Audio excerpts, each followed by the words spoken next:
Friends, welcome back to the channel competitive hub. మరి part 4 వీడియోలో మనము ముస్లిము, బౌద్ధ మరియు జైన విద్యల గురించి తెలుసుకున్నాము. ఈ వీడియోలో బ్రిటిష్ విద్యా విధానం గురించి తెలుసుకున్నాము. దాంట్లో ఉండే కొన్ని టాపిక్స్ ఈ వీడియోలో కవర్ చేయడానికి ట్రై చేస్తాము. ఇప్పటి నుంచి టాపిక్స్ అనేవి చాలా ఇంపార్టెంట్ గా ఉండబోతున్నాయి కాబట్టి ఎవ్రీ ఇయర్ అనేది మీరు చాలా బాగా గుర్తుపెట్టుకొని రేపు పొద్దున క్వశ్చన్స్ ని ఆన్సర్ చేయాల్సి ఉంటుంది. కాబట్టి ఏకాగ్రతతో వీడియో చూస్తారని కోరుకుంటున్నాను. మొదటిగా మన భారతదేశానికి సముద్ర మార్గం కనుగొనిన వారు పోర్చుగీస్ వారు. పోర్చుగీస్ యాత్రికుడైన వాస్కో డి గామా 1498వ సంవత్సరంలో సముద్ర తీరంలో భారతదేశానికి వస్తారు. ఆయన మొట్టమొదట భారతదేశంలో కాలికట్ అనే ప్రాంతంలో అడుగు పెడతారు. ఆ కాలికట్ కేరళ రాష్ట్రంలో ఉంది. అయితే యూరప్ లో మధ్యయుగంలో అనేక రకాలైన భావాలు అనేవి విజృంభించాయి. ఆ భావాలలో వారసత్వవాదం ఒకటి, ఇంకొకటి ప్రజాస్వామ్యవాదం. వారసత్వవాదాన్ని భూస్వాములు మరియు కెథలిక్లు ఎక్కువగా వినిపిస్తే, ప్రజాస్వామ్యవాదాన్ని పెట్టుబడిదారులు మరియు ప్రొటెస్టెంట్లు వినిపించేవాళ్ళు. కెథలిక్ క్రైస్తవులు భారతదేశానికి మత ప్రచారం కోసం వచ్చారు. అలాగే 1600 సంవత్సరంలో పెట్టుబడిదారులు ఇండియాకు వర్తకం కోసం ఈస్ట్ ఇండియా కంపెనీ స్థాపించి ఇండియాలో వర్తకం చేయడానికి పేటెంట్ రైట్స్ అనేవి బ్రిటిష్ క్వీన్ అండ్ పార్లమెంట్ నుంచి పొందడం జరిగింది. అయితే భారతదేశానికి విద్యను మొట్టమొదటిగా తీసుకొని వచ్చిన వారు పోర్చుగీస్ వారు. పోర్చుగీస్ వారు విద్యని తీసుకొచ్చారనడానికి ఆనవాళ్ళు ఏమంటే 1575వ సంవత్సరంలో సెయింట్ ఫ్రాన్సిస్ జావియర్ అనే ఒక చర్చ్ పాస్టర్ బాండ్రా అనే ఒక సిటీలో, బాండ్రా అనే ఒక ప్రాంతంలో డిగ్రీ కళాశాలను ప్రారంభిస్తారు. ఆ డిగ్రీ కళాశాల పేరే సెయింట్ యాన్స్ కళాశాల. తర్వాత డెన్మార్క్ దేశస్థులు విద్య కోసం మన దేశంలో చేసిన కృషి గురించి మాట్లాడుకుందాం.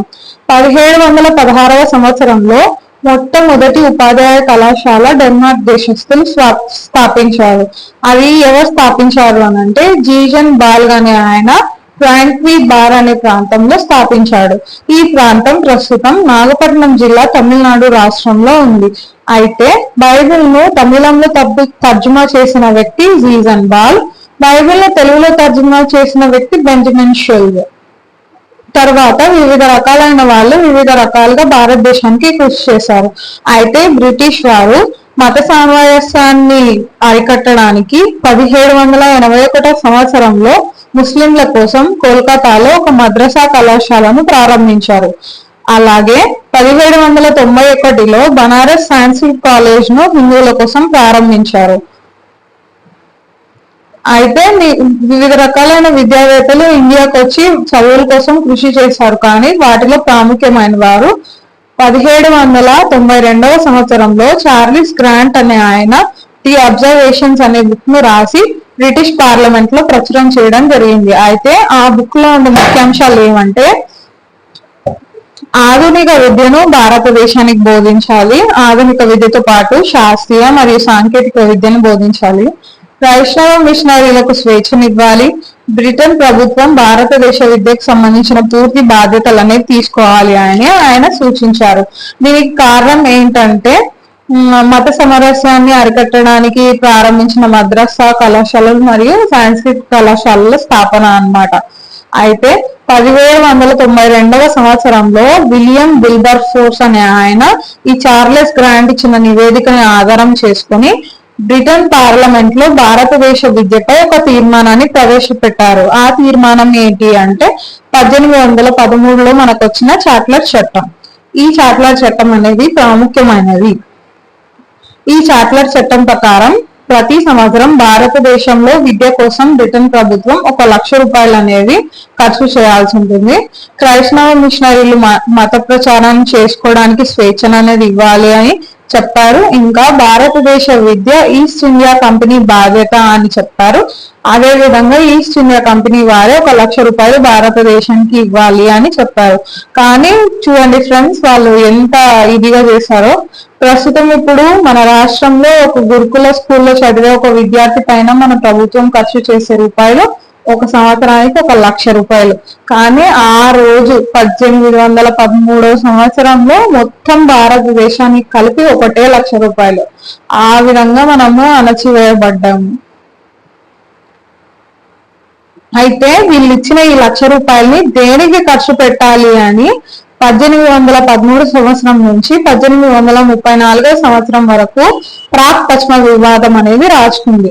అయితే ఈ ప్రాక్ పశ్చిమ వివాదంలో ఈ ₹1,00,000 భారతీయ ప్రాచీన భాషల అభివృద్ధికి ఖర్చు పెట్టాలని క్లాసిస్టులు తెలిపారు. ఆ క్లాసిస్టులు ఎవరు అంటే Warren Hastings, prince మెంటో, HH Wilson లాంటి వారు క్లాసిస్టులు.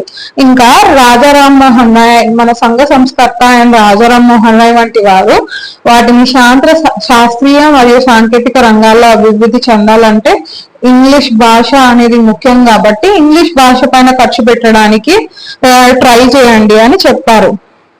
సో ఈ ప్రాక్ పశ్చిమ వివాదాన్ని అణచడానికి ఆనాటి న్యాయ సలహాదారుడైన లార్డ్ మెకాలే నేతృత్వంలో 1835లో ఒక కమిటీ అనేది ఏర్పాటు చేయడం జరిగింది.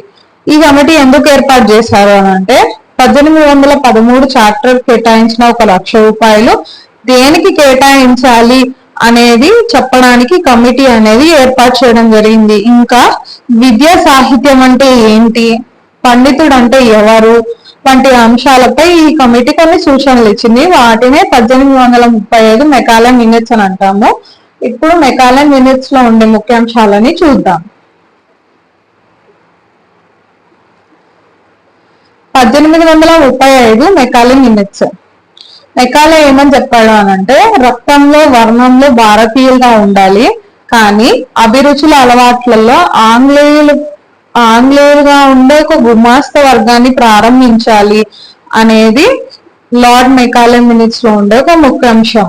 అధోముఖ వడపోత సిద్ధాంతం అనేది కూడా ఆయన ప్రతిపాదించాడు. డౌన్వర్డ్ ఫిల్టరేషన్ థియరీ అంటే ధనవంతులై విద్యకు దూరంగా ఉండే ఎవరైతే ధనికులు ఉన్నారో వాళ్ళని విద్యకు దగ్గరగా చేర్చి వాళ్ళకి ఇంగ్లీష్ అనేది బోధించి వారి వల్ల వాళ్ళ ఇంట్లో పనిచేసే వాళ్ళు, వారికంటే తక్కువ ఉన్న వాళ్ళు, వాళ్ళ చుట్టూ ఉండే వాళ్ళు కూడా ఇంగ్లీష్ ని నేర్చుకొని ఇంగ్లీష్ మొత్తం దేశంలో మొత్తం ఇంగ్లీష్ అనేది ప్రతిపాదించాలి అనే ఒక ఉద్దేశంతో కూడిన ఒక ముఖ్యాంశం అన్నమాట ఇది.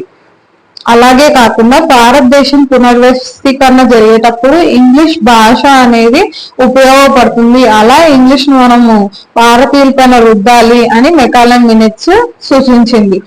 ఇంకా చాలా మంది శాస్త్రవేత్తలు చాలా విధాలుగా ఈ మెకాలే మినిట్స్ ను పేర్కొన్నారు. ఈ ఇంగ్లీష్ అనేది నవీన విద్యకు తాళం చెవి అనేది కూడా మెకాలే మినిట్స్ చెప్పిందనమాట. అలాగే పండితుడు అంటే ఎవరు అని అంటే జాన్ లాకి తత్వశాస్త్రం తెలిసిన వాడు మరియు జాన్ మిల్టన్ కవిత్వం తెలిసిన వాడే పండితుడు అని మెకాలే మినిట్స్ సూచించడం జరిగింది.